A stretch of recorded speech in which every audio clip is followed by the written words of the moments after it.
Bonjour à tous, alors j'espère que vous allez bien. Alors aujourd'hui c'est le moment de visiter le potager et la serre pour voir l'évolution des cultures en Normandie. Vous allez voir que j'ai fait un peu de ménage et que les cultures d'automne sont en cours. Bonne vidéo! Alors aujourd'hui on va faire la visite du potager fin août. Donc sur la terrasse de la cabane, on a les tomates cerises poires rouges ou jaunes qui ont poussé spontanément et qui cachent un peu le poivron qui était initialement dédié à ce pot. Voilà. Ça c'est des encolis. Ça c'est chaussures pour tremper sur la pluie. Donc là c'est mes petits poivrons rouges balcony. Voilà, et dedans il y a aussi une tomate.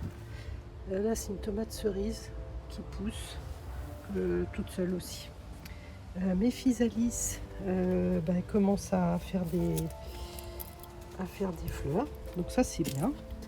Là les autres physalis, elles ont pas mal grandi aussi, donc au milieu des framboises. Là ma feuille de chêne elle continue de fleurir, donc c'est bien. Ici on a les haricots verts, donc moi je fais des récoltes tous les 2 jours. Donc là j'ai fait hier, mais on voit qu'il y en a encore, donc il y en a un peu partout. Donc ça on va en manger des haricots verts. Donc ça c'est un peu le Montebello type, qui est assez grand et fin. Donc au niveau de la structure, c'est un peu léger, mais ça va. Ici j'ai rien mis parce qu'on monte là-dessus pour cueillir les haricots verts. Là il reste encore les Altona. On en récolte encore un petit peu de temps en temps. Là j'ai laissé la ligne d'œillet parce que je trouve que c'est joli. J'ai enlevé une partie des cosmos. On ne le voit pas bien, mais il y a une tomate cerise qui pousse là-dedans. Peut-être que je vous le montre après. Ici c'est la feuille de chêne rouge éluarde, donc a été semée le 1er juillet et qui est plantée depuis un moment dans du compost et qui pousse super bien. Le basilic qui était à côté des pieds de tomates que j'ai retiré. Les œillets. Voilà. Ensuite, dans le carré à côté, alors j'en profite pour vous la montrer parce que ça ne fleurit qu'une seule journée. C'est des hippomées rouges cardinales. Donc cardinal parce qu'en fait quand elle va se replier, elle va avoir un petit peu l'aspect toque de cardinal, toque rouge. Alors ici on a les choux chinois pak choi. Donc je vois qu'ils se font quand même un peu manger, donc bien qu'ils soient protégés. Ici j'ai planté de la roquette et puis de la rouge grenobloise aussi, qui ne pousse pas très vite. Les haricots verts Altona, et puis ça c'est les Montebello qui sont en train de grimper. Alors, je ne sais plus exactement quand ils ont été semés, mais ils ont été semés courant juillet.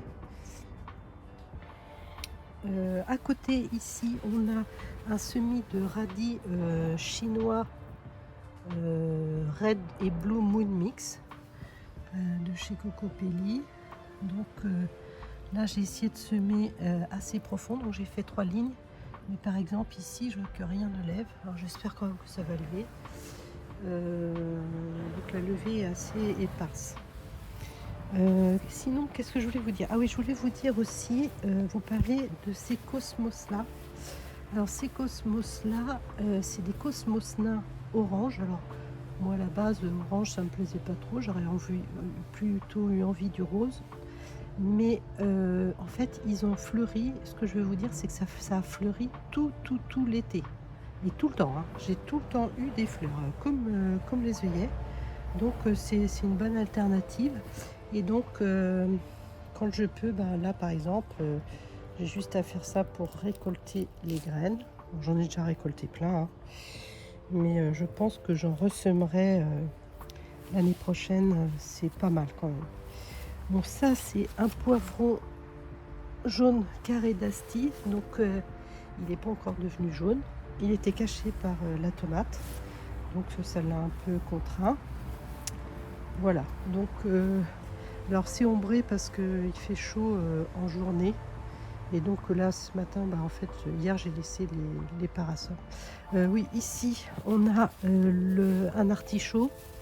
Et puis on a des salades aussi que j'ai plantées. Je crois que c'est de la grosse blonde paresseuse. Il me reste une betterave. Avant ici il y avait les betteraves. Bon ça c'est ma menthe citron. Là c'est mes petits fraisiers qui me donnent à peu près 150 grammes de fraises par jour.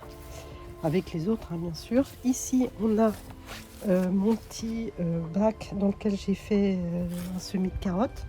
Donc j'ai déjà éclairci. Alors c'est des carottes qui sont courtes, hein, même si le bac est assez profond. Donc je les laisse pousser gentiment, hein, ça se passe bien. Maintenant on va aller voir la serre. Alors dans la serre devant, donc toujours mes fraisiers. Bon là j'ai fait une récolte, hein, mais on voit que j'ai plein d'autres fraises à venir. Tiens, je vois que j'en ai oublié une ici. Donc dans la serre, qu'est-ce qu'on a? On a l'Orange Queen, donc qui produit. Donc là j'ai encore fait des récoltes il n'y a pas très longtemps. Ici c'est de la mâche que j'ai semée le 8 août. Donc j'avais mis plusieurs graines par alvéole. On voit que toutes les graines n'ont pas levé, mais comme j'en ai eu beaucoup, ça va. Là c'est du cerfeuil et mon persil. Là c'est rigolo, c'est des choux-raves que j'ai laissé les racines et ça repousse. Ça c'est le poivron balcony, donc il est rouge. Donc au début il est petit, puis là j'ai l'air d'avoir des grands poivrons. Ici j'ai un autre poivron, donc ça c'est mon chocolat d'Almeria. Donc il est assez grand en fait, hein. Et maintenant je suis habituée à son allure.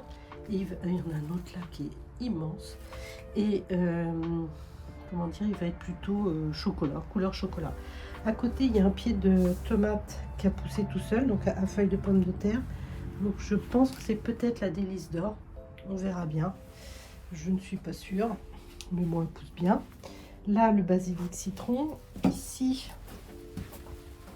on a l'Anna-Russian. Donc là, ça y est, dans la serre. Donc là, je suis super contente quand même d'avoir des tomates en serre. Hein, parce que quand il pleut beaucoup, au moins celles-ci, elles sont préservées. Et donc, là, en ce moment, ça y est. Je mange des tomates. Je pourrais en manger tous les jours. Hein. Donc là, je suis rassurée. Ici, c'est mon basilic. Alors ça, c'est à nouveau des radis chinois Red Blue Moon Mix. Alors eux, par contre, ils ont été semés en alvéoles. Et j'ai planté les alvéoles parce que ça commençait à pousser très haut. Et là, quand je les ai plantées, elles étaient au ras du sol. Et là, elles sont déjà en train encore de grimper. Donc le fait de semer en alvéoles, ça permet de gérer l'écartement des radis. Ici, c'est mon poivron jaune carré d'Asti. Alors, c'est rigolo parce qu'il pousse dans ce sens-là. L'autre, c'est pareil. Ici, là, il y avait les carottes Deep Purple qui ont été toutes récoltées. Hein. J'ai fait une très belle récolte. Là, c'est ma tomate Yellow Fire.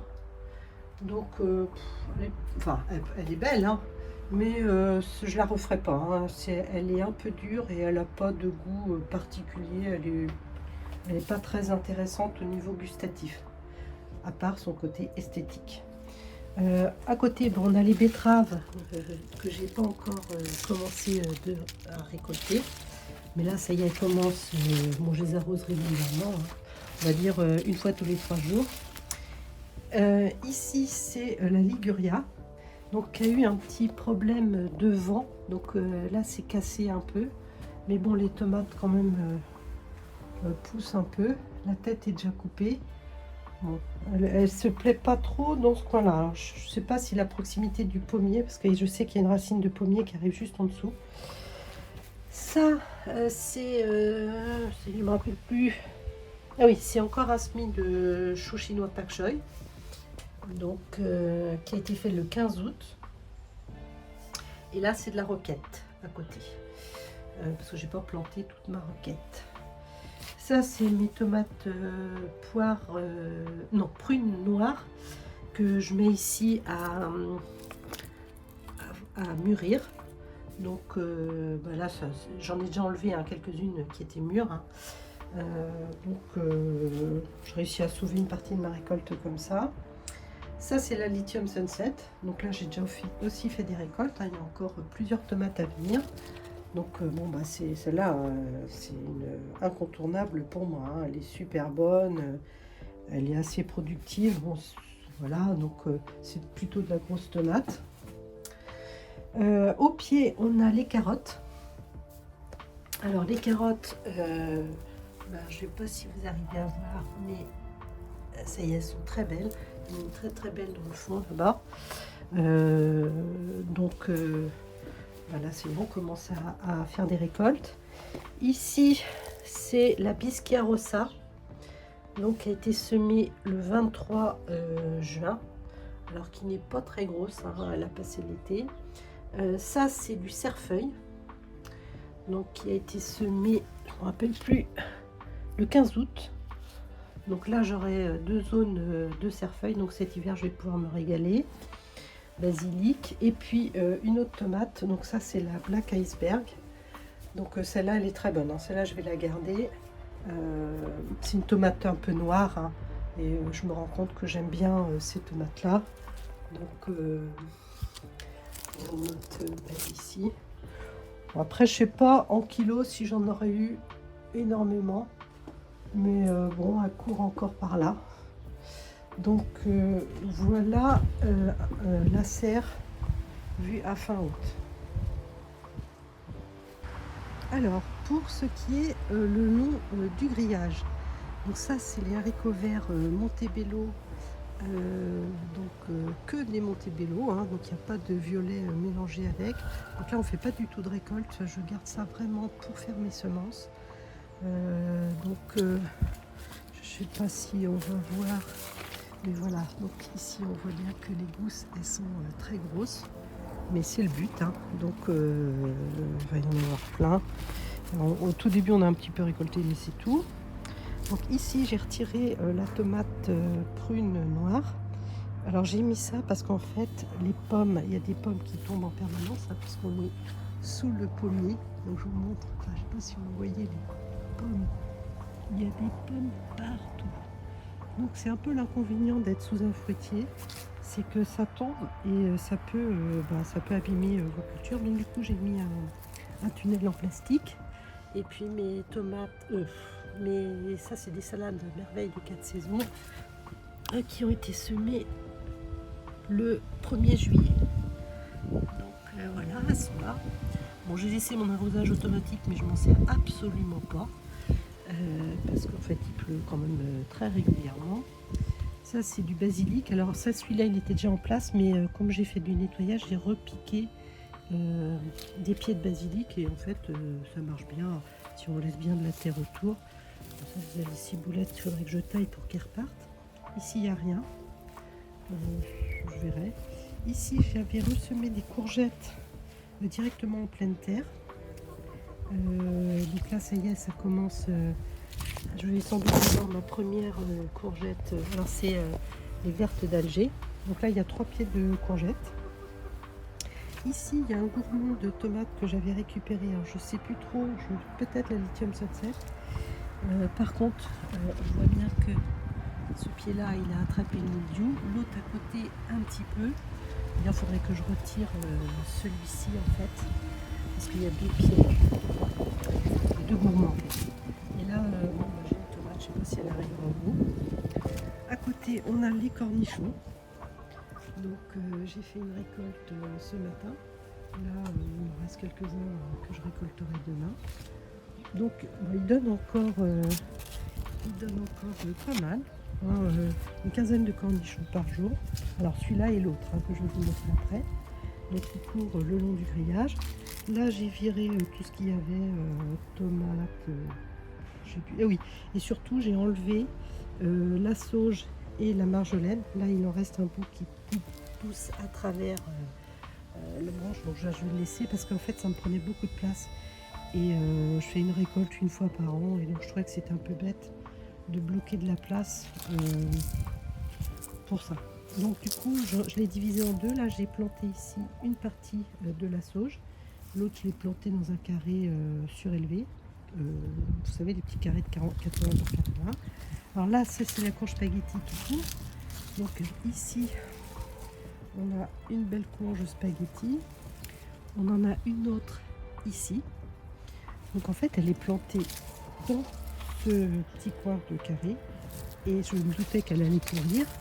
Là j'en ai une troisième qui est là. Ici on a des fraises. Bon, les myrtilles on en mangeait un petit peu. Et là il y avait un chou de 500, je l'ai retiré. Et là on a la chayotte à côté. Donc la chayotte, on voit que ça commence à faire des petites... on va vous montrer surtout celle-là. Et puis ça c'est amusant quand même. Donc bon, bah, la chayotte elle pousse très très bien. Avec le contre-jour. Ouais, voilà, donc là il y en a une qui est assez grosse, qui est déjà en train de pousser. Je pense que c'est la plus grosse que j'ai pour le moment. Là j'ai encore une grosse courge spaghetti que j'ai été obligée de tenir parce qu'elle pesait tellement lourd avec un bidon que j'ai lesté avec de l'eau pour pas que ça m'écroule tout. Ici j'ai encore mes cornichons. Donc là j'ai des belles tiges qui sont vraiment bien en forme et qui continuent à me fournir en cornichons. Après ici il n'y a rien, il y a encore de la courge qui court. Les cornichons qui courent. Donc l'objectif c'était avoir de l'ombrage. Hein. Donc voilà un petit peu à quoi ressemble cette pergola avec les cornichons et la chayotte. Alors, donc ensuite on continue. Alors ici on voit le rosier que j'ai bouturé l'hiver dernier. Donc en ce moment il y a vraiment beaucoup de vent, donc j'enregistre en voix off. Ensuite on a la parcelle qui est pour les haricots Montebello, semée le 18 juillet. Alors les tuteurs ne sont sans doute pas assez grands, mais j'avais pas la possibilité de mettre plus haut. Alors ensuite au pied on trouve le chiso ou la périlla verte que j'ai semé le 1er juillet. Et je l'avais planté mi-juillet, il me semble, avec en même temps que les soucis, parce que j'avais pas assez de soucis dans le potager, donc je voulais retrouver cette fleur jaune. Ensuite, bon, je monte sur le talus pour vous montrer de loin, c'est ma petite structure avec la Liguria et la Yellow Fire que j'avais tenté d'ombrer. Bon, c'était pas très nécessaire cette année. Donc là ça mûrit gentiment, donc on continue d'avoir quand même quelques pluies, mais j'ai retiré toutes les feuilles qui pouvaient toucher les tomates pour essayer qu'elles puissent mûrir sans attraper le mildiou. Donc voilà, j'en ai quelques-unes qui sont assez belles et je les cueille dès qu'il y en a une qui est mûre. Là en voilà de belles, il en reste à mûrir. Bon, c'est pareil pour la Yellow Fire, il en reste à mûrir.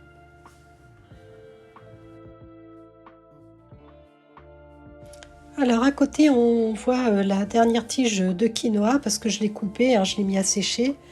Bon, il me reste une hampe là, on peut voir à quoi ça ressemble, mais bon, les autres sont en train de sécher, donc je les récolterai, je vous montrerai. La butte d'à côté elle est cultivée avec des haricots coco blancs. Donc là j'ai pu mettre mes plus hauts tuteurs. Donc là j'ai plein de belles gousses. Alors je vais essayer de vous montrer vraiment les plus belles, celles qui sont faciles à montrer, mais il y en a un peu partout. Et donc je pense que je ferai la récolte courant octobre, quand ça commencera à sécher, puisque c'est pour récolter les grains. Alors en dessous il y a 2 pieds de butternut que je fais courir sur les groseilliers, mais j'ai pas encore de fleurs pour l'instant. Donc ce que je veux pas c'est qu'ils aillent chez le voisin parce que sinon les poules vont manger les courges. Bon, mes poires que j'ai enveloppées, hein, Pour l'instant ça va. Les framboisiers ne donnent pas encore, mais il y a plein de petites framboises qui apparaissent. Ah, si je vois bien, là il y en a qui commencent à mûrir. C'est vraiment les premières pour ce qui est le long du grillage. Là ensuite on a un pommier. Bon voilà, des petites pommes. Et toujours des framboises. Ensuite on va trouver la dernière partie avec les haricots coco blancs. Ma petite poire William. Et puis, je vois il y en a une autre. Et à côté, donc les haricots coco qui eux ont été semés plus tard. Et par contre là, sur un seul grillage, et là j'ai plein de gousses, on les voit très bien d'ailleurs, parce que c'est moins fourni en feuillage. Et mes petits œillets jaunes que j'avais plantés en bordure. Alors comme vous le voyez, le potager est encore bien vert, grâce à juillet-août, qui ont été les 2 mois les plus pluvieux de l'année pour le moment sur Caen. Voilà, la visite est terminée et j'ai remballé mes parasols. Bonne fin de journée et à bientôt!